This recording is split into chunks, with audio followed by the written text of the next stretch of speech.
Bonjour les amis, alors je vais vous parler aujourd'hui du ferraillage des fondations de la maison. Je vais vous expliquer un petit peu ce que j'ai fait et combien ça m'a coûté. Mais avant de vous donner les explications, n'oubliez pas de vous abonner à la chaîne si vous ne l'avez pas encore fait. Ça vous permettra comme ça de recevoir gratuitement des actualités sur l'évolution du chantier. Et vous pouvez également cliquer sur le pouce j'aime sous la vidéo. Alors dans une vidéo précédente, j'ai expliqué que j'avais fait le terrassement par moi-même, hein, donc j'ai loué une mini pelle et donc j'ai décapé la partie supérieure du terrain et puis ensuite j'ai creusé directement la fondation comme ceci là qu'on voit ici et l'étape suivante a consisté donc à installer le ferraillage pour la fondation. Alors le ferraillage, en quoi ça consiste? Il s'agit en fait de barres d'acier, donc plusieurs barres d'acier qui sont installées dans le sens horizontal. Donc là, moi, dans mon cas, j'ai 6 barres d'acier qui sont attachées ensemble et qui courent tout le long de la fouille, en fait. Et ces barres d'acier, elles ont un diamètre de 10 mm de diamètre, ce qui est assez important puisque je suis en zone sismique 3. Mais il est possible que chez vous, ce ne soit pas un diamètre aussi important. Alors ces longues barres d'acier qui mesurent 6 mètres de long, ça s'appelle des longrines. Donc ces longrines, on les dispose au fond de la tranchée et on ne les pose pas, elles ne doivent pas être posées directement sur le sol parce qu'elles doivent être enrobées de béton armé, le béton armé qui va constituer la fondation. Il ne faut pas qu'elles soient en contact direct avec la terre. Donc il faut que la fouille, la fondation soit propre. Et puis surtout, il faut mettre des distanceurs donc entre les fers et la terre. Donc dans mon cas, moi j'ai acheté, on le voit un petit peu ici, j'ai acheté des cales en béton qu'on attache directement sur les fers, sur les aciers quoi, voilà, qu'on ligature et qui permettent donc de maintenir les longrines à distance du sol. Mais je dois dire que bon, ces cales en béton là, c'est très bien, mais que c'était un petit peu juste en fait, et que j'ai dû par endroits, j'ai rajouté des morceaux de cailloux ou des petits morceaux de parpaing pour surélever un petit peu plus les longrines, pour qu'elles soient vraiment bien dégagées pour qu'elles ne soient pas en contact direct avec la terre, pour qu'elles soient bien enrobées dans le béton. Alors comment on s'y prend pour attacher les différentes longrines? On fait un recouvrement, donc moi j'ai fait, me semble-t-il, un recouvrement de 50 cm, mais j'ai vu que les préconisations étaient encore plus importantes que ça. Les préconisations du ministère de l'écologie par rapport aux règles sismiques qui préconisent, eux, un recouvrement de 60 cm. Donc quand on croise des aciers comme ça, quand on croise deux longrines, il faut mettre 60 cm de recouvrement. En ce qui concerne les angles, on va relier les longrines en fait avec des aciers pareils qui vont relier les angles en fait, qui vont attacher les angles les uns avec les autres. Alors ces fers d'angle, on peut les fabriquer par soi-même parce que l'acier ça se tord en fait, c'est possible, ça se façonne. On peut le faire soi-même, ou les acheter si vraiment on en a beaucoup à faire. Ça peut s'acheter aussi, mais c'est plus économique de les fabriquer par soi-même. Mais peut-être je reviendrai sur ce point dans une autre vidéo, comment on travaille l'acier. En ce qui concerne le matériel, pour le ferraillage de la fondation, on peut utiliser pour couper les barres de fer une pince coupe-boulon, voilà, qu'on désigne aussi sous le nom de pince Monseigneur. Bon, c'est pas mal, hein, mais bon, quand on a beaucoup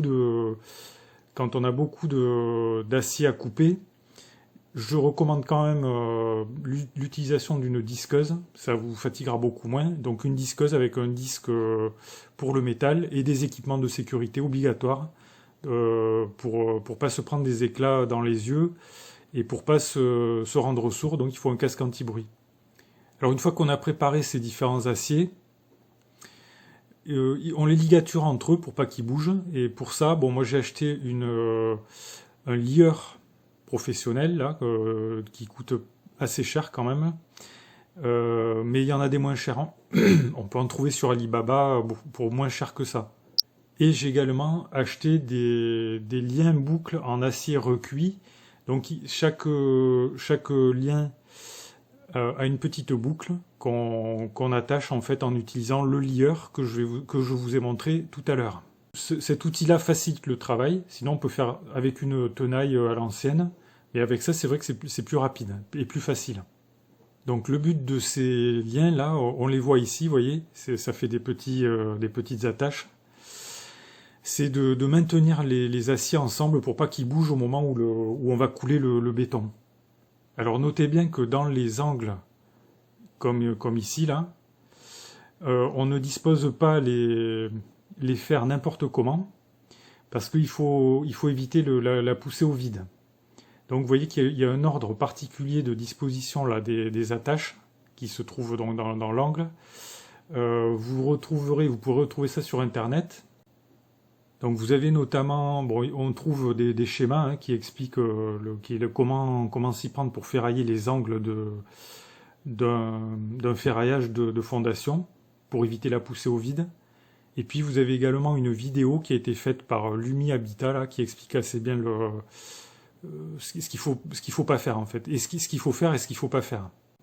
Mais je dois dire que quand j'ai parlé de ça aux anciens, ils ont rigolé. Ils ont dit mais qu'est-ce que c'est que ça jamais entendu parler, et pour eux ils se seraient pas du tout tracassés à faire ça.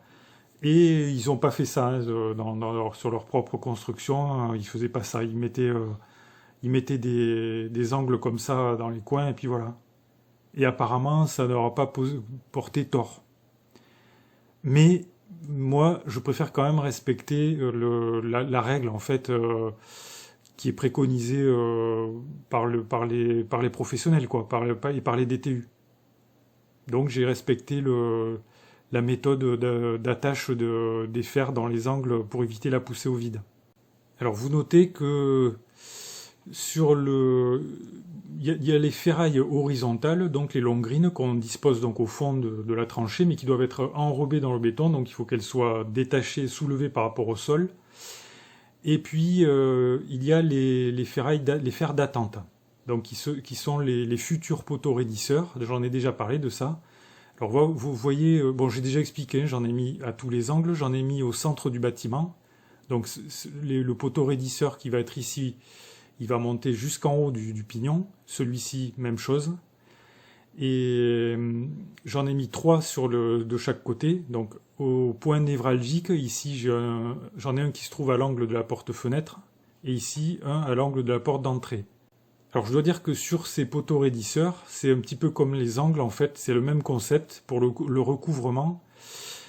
Il faut faire recouvrement, moi j'ai fait 50 cm de recouvrement, donc sur la partie basse là, mais on peut faire 60 cm.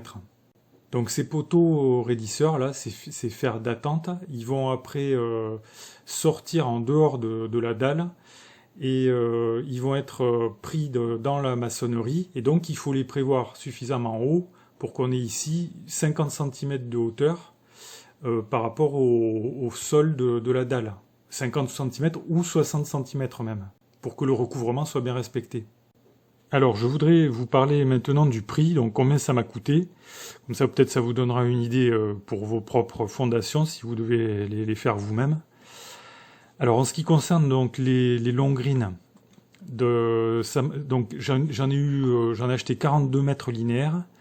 Le prix TTC, c'est 12,60 €. J'ai payé ça, moi, en tout cas, 12,60 €. Donc, ça m'a coûté 441 € hors taxe.